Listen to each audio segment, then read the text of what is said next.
কখনো দিও না, কখনো দিও না। বলছিলাম বাবা হযরতে ওমর ফারুক রাদিয়াল্লাহু তাআলা আনহু কবরকে যখন দেখতেন চোখ ভরা পানি নিয়ে বাবা দাড়ি মোবারক মুখমণ্ডল ভিজে যেত।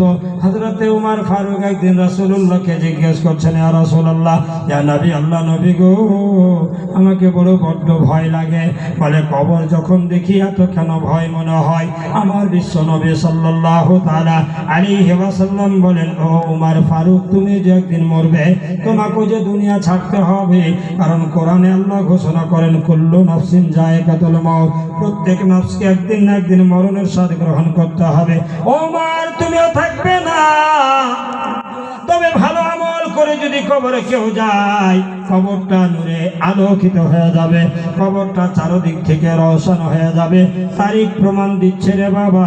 বন্ধুগণ, সামিনে কেরাম, হযরতে নবী মুস্তাফা সাল্লাল্লাহু তাআলা আলাইহি ওয়াসাল্লাম হযরতে ওমর ফারুককে বললেন, কবরকে যখন তোমরা দেখবে, কবরকে যখন তুমি দেখতে পাবে, কবরের সামনে দাঁড়িয়ে যাও আর দাঁড়িয়ে গিয়ে বলবে, আসসালামু আলাইকুম ইয়া আহলাল কবর, মানে কবরবাসী তোমাদের উপরে আল্লাহর রহমত বর্ষিত হোক। হযরতে ওমর ফারুক কবরকে যখন দেখতেন, শুধু দাঁড়ানো নয়, আল্লাহ পাক রব্বুল আলামিনের বান্দা হযরতে ওমর ফারুক সালাম দিতেন। সালাম দেওয়ার পরে সূরা ফাতিহা পড়তেন 3 বার, সূরা নাস পড়তেন, সূরা ফালাক পড়তেন, সূরা ইখলাস পড়তেন, সূরা বাকারার শেষ অংশ পর্যন্ত পড়তেন।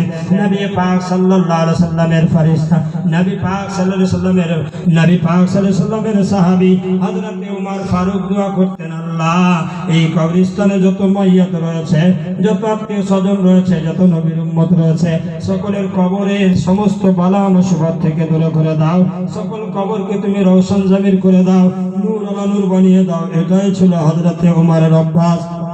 নবী পাক বলতেন, আয় ওমর, তুমি কবরকে যখন দেখবে, বেশি বেশি করে মরণকে স্মরণ করো। মরণ প্রত্যেকের নিতে হবে, মরণ সকলকে গ্রাস করবে, মরণ সকলকেই চাকতে হবে। কারণ কুল্লু নাফসিন যায়কাতুল মাউত, প্রত্যেক আত্মাকে একদিন না একদিন মরণের স্বাদ গ্রহণ করতে হবে। বাবা বলছিলাম, মা বোনদেরকে শিখাবো। বাবা, আজ আপনার বাবা ইন্তেকাল করেছে, মা ইন্তেকাল করেছে, ভাই ইন্তেকাল করেছে, বংশধর থেকে যারা ইন্তেকাল করে কবরস্থ আছেন, তাদের কবরে আপনি ঘরে বসে সওয়াব পাবেন, ঘরে বসে নেকি পৌঁছবে। আপনার মা বাবার কবরে সওয়াব পৌঁছবে, নেকি পৌঁছে যাবে। মা, ওই আমলটা আপনাদের শিখিয়ে দেব। ওই কি আমল করলে আপনার বাবা মায়ের কবর পর্যন্ত সওয়াব যাবে। কারণ পুরুষেরা কবরস্থানে যেতে পারে, মহিলারা যেতে পারে না।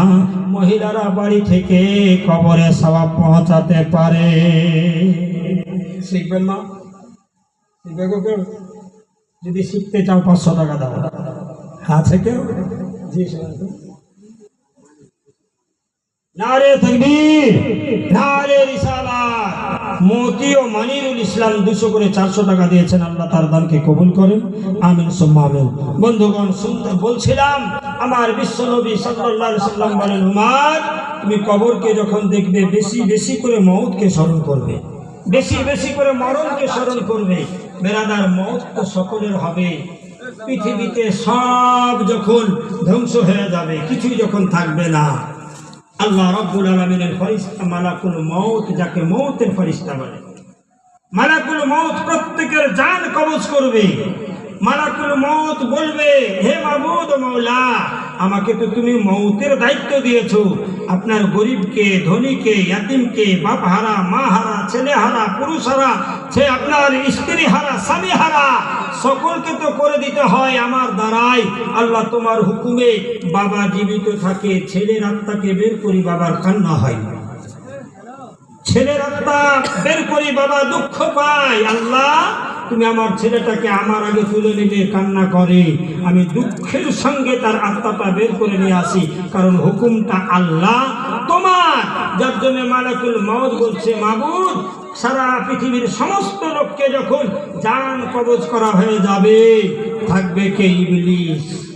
আল্লাহ রাব্বুল আলামিন বলে, মালাকুল মউত, ইবলিসকে তুমি যখন আপনার জান কবজ করবে, তার ইবলিস সব থেকে কঠোর দুশ্মন হলো আদম আলাইহিস সালামের সন্তানের।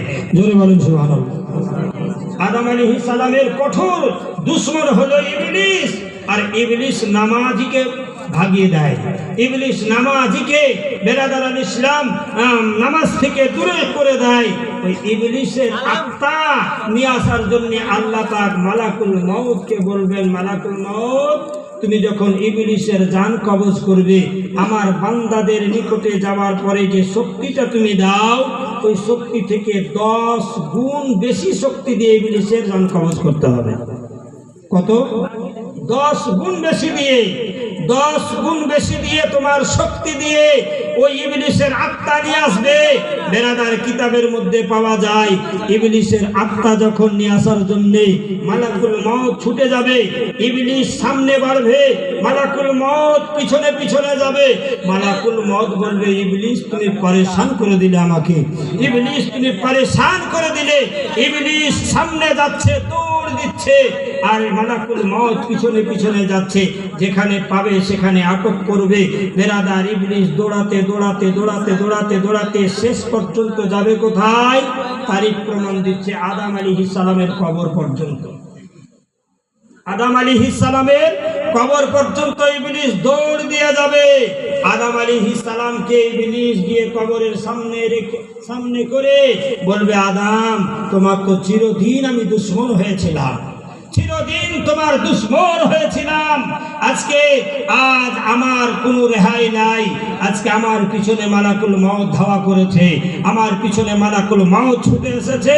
মালাকুল মউত ছাড়বে না আজকে আমাকে। মালাকুল মউতের সামনে ধরা পড়ে গিয়েছি। ইবলিস দৌড় দিতে দিতে আদম আলাইহিস সালামের কাছে গিয়ে বলবে, তোর কঠোর দুশমন হিসাবে ছিলাম, কিন্তু কোনো বুদ্ধি লাগলো না, তোমাকে তাজিমি সাজদা করিনি, না করার কারণে আজকে আমি ইবলিস হয়েছি। আমি আজাজিল ছিলাম, আমি একজন ফেরেশতাদের লিডার ছিলাম। আমি এমন কোন জায়গায় পৃথিবীতে নাই সেখানে সাজদা করি নাই। প্রত্যেকটি জায়গায় আমার সাজদা পড়ে পড়ে বড় নেককার পরেজগার মুত্তাকি সর্দার হয়েছিলাম। আমি একজন জিন জাতি হয়ে, অথচ আজকে আমাকে শয়তান হতে হয়েছে। একটাই কারণ, সেই কারণটা হচ্ছে আদম আলাইহিস সালাম তোমাকে তাজিমি সাজদা না করার কারণে। যেমন আদম আলাইহিস সালামের কবরের সামনে যাবে, আদম আলাইহিস সালামের ঝলকটা পাওয়া মাত্র আর ইবলিস সামনে দেখতে পারবে না, সঙ্গে সঙ্গে উল্টো দিকে মুখ করবে। আর উল্টো দিকে যেমনই মুখ করা, সামনে দিকে থাকবে মালাকুল মউত।